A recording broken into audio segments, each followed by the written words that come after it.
Welcome to the Reheat on the Inside Texas Football YouTube channel powered by InsideTexas.com.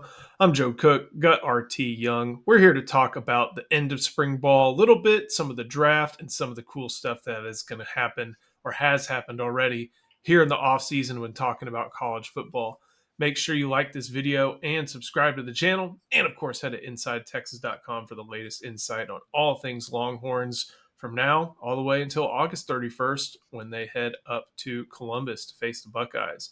Today, Texas puts in another strong claim as running back university. Get to talk about all the juicy storylines that are about to be filling the college football airwaves in the offseason. And we have a familiar Schadenfreude of the week, but it makes a lot of sense. So RT, the draft was really successful for Texas, obviously putting 12 players there, a record for the Longhorns in the 7-round era. But one of the things that you wrote about on Monday is that the prophecy has almost been fulfilled when it comes to what Tashard Choice did in putting together that 2022 running back room now that Jaden Blue heard his name called in the 2025 NFL draft. Yeah, I think Texas has always been running back you if you think about it from a longevity perspective, dating back to Earl Campbell, even before him, Roosevelt Leaks, and guys like Steve Wooster from the Wishbone offense under Darrell Royal. Obviously, 5 Doak Walker Award winners, Cedric Benson, Ricky Williams, Earl Campbell, Bijan Robinson, and Deonta Foreman, even some guys who should have won it like Jamal Charles and didn't. But the past couple years, it's almost been, too many guys to count. And that picture is the perfect encapsulation. You have Roschon Johnson, who is the ultimate fan favorite. I hope he morphs into a little bit more than just a goal line back with the Chicago Bears. But the guy in the middle, Jonathan Brooks, is somebody who I think defines that picture even further because he really, Longhorn fans only got to enjoy him for really one season. And he is the smoothest runner I've ever seen at the running back position other than Arian Foster. Hopefully he gets healthy in Carolina, and Longhorn fans can enjoy watching him on Sundays for a long time. But him really only being able to star for the Longhorns for 1 year, I think really totally encapsulates this photo in the embarrassment of riches that Texas has had at the running back position in the last few years. Hopefully they can keep it going under new running back coach Chad Scott, who needs to just be carrying around this photo in his pocket. Yeah, you can see this is from, I think, Rocky Osborne on Twitter took the picture. Coach Choice up in Detroit grabbed it. Obviously, still has a lot of affinity for his players, but you can look and see just so many different storylines here from this one picture. You mentioned all the stuff with Brooks. Bijan Robinson lived up to everything you would expect from a 5-star running back. Roschon Johnson did so much to go from a quarterback to a running back kind of as a part-time thing to an NFL running back. Keelan Robinson made the most of a new opportunity at Texas. Probably wasn't the featured back he envisioned, but became an offensive weapon and a special teams demon to a point where Jacksonville said, we have to have you on the roster. And then they completed it this past weekend with Jaden Blue. And maybe there was some surprise from back in January when Jaden Blue declared. A lot of people probably thought he could have come back and made a better name for himself, put a better resume together.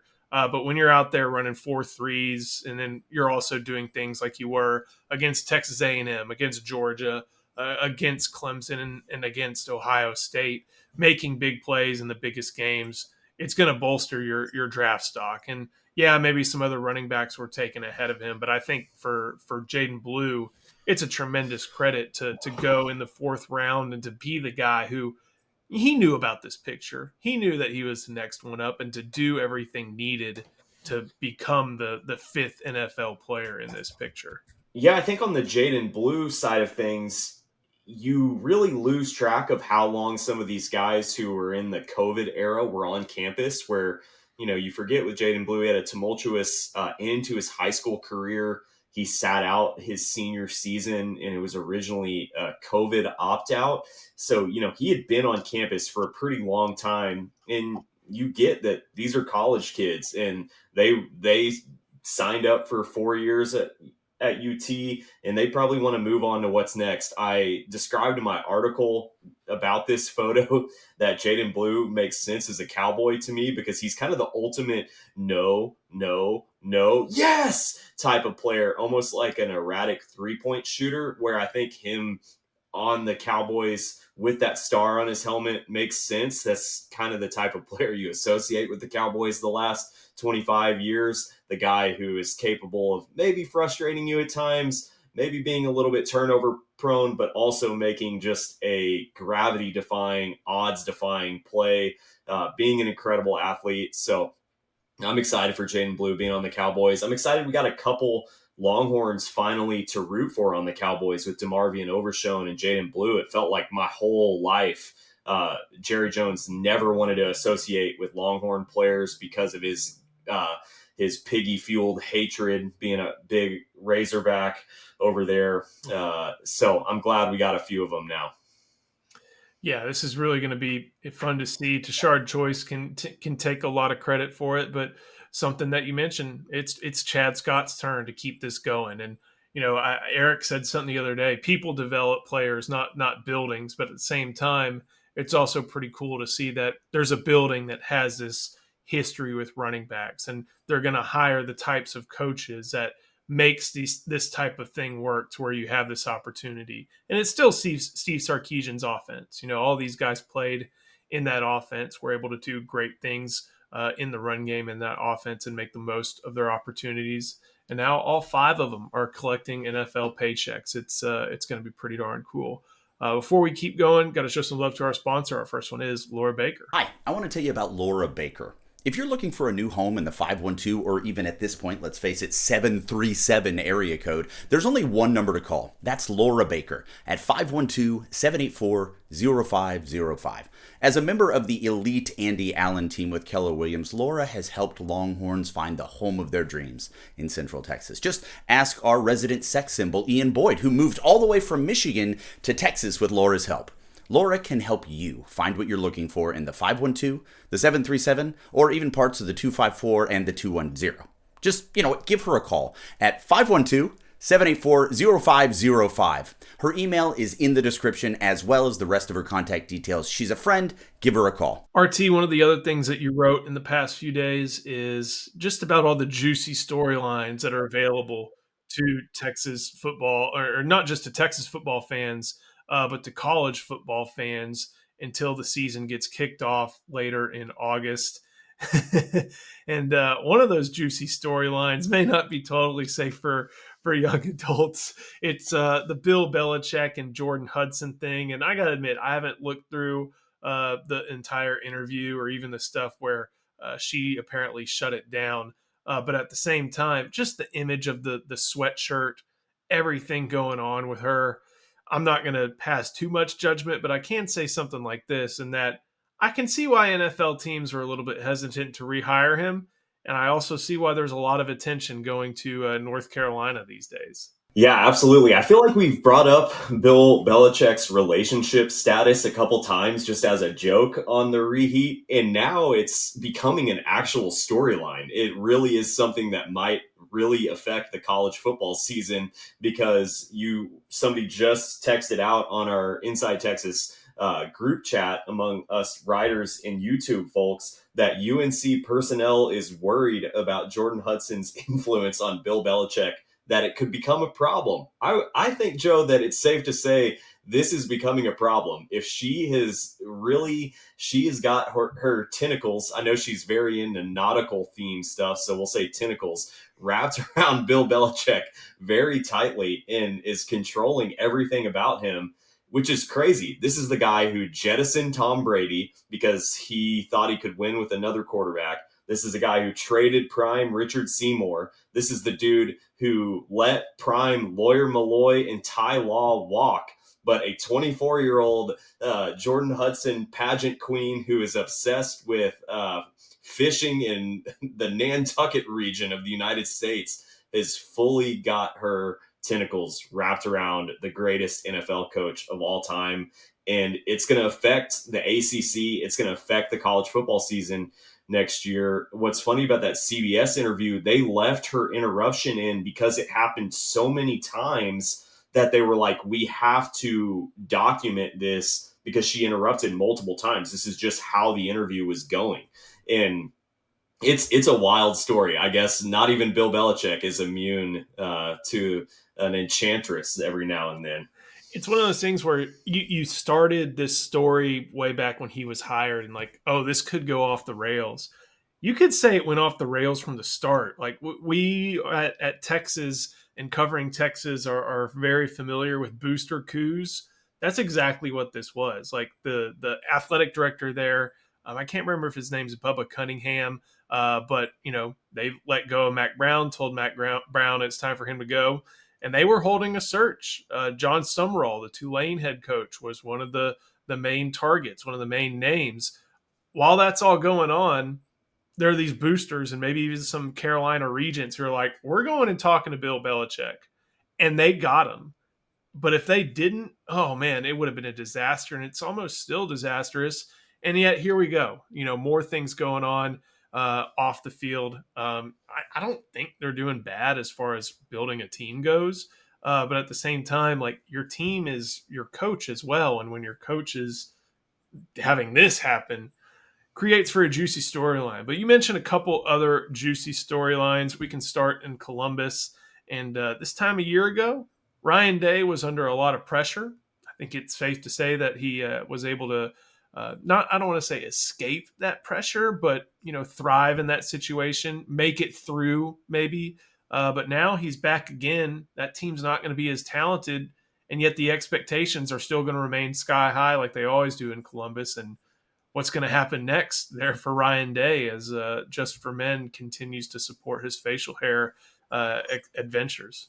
Yeah, I don't think Ryan Day in Ohio State, I don't think he's necessarily on the hot seat anymore. But the way that I describe the relationship in the article is that they have reached the just staying together because of the kids portion of their marriage. And the kids being the national championship that Ohio State really rolled to in January, unfortunately for Texas fans like myself. But I think at the first sign of trouble, and I think that the relationship is going to dissolve. And if the season gets bookended by an Arch Manning and Steve Sarkisian beatdown and another loss to Michigan, bringing Ryan Day to 1-5 against the team up north, as Ohio State calls it, I think you're going to have someone's stuff get thrown out in the lawn. And I don't think that necessarily has to be Ohio State jettisoning Ryan Day. I think Ryan Day might say, hey, I won you guys a national championship, and I am rebuilding this year in every way other than Jeremiah Smith and a couple guys on the defense like Caleb Downs. What more do you want? I brought you a championship, and if y'all are going to be this ungrateful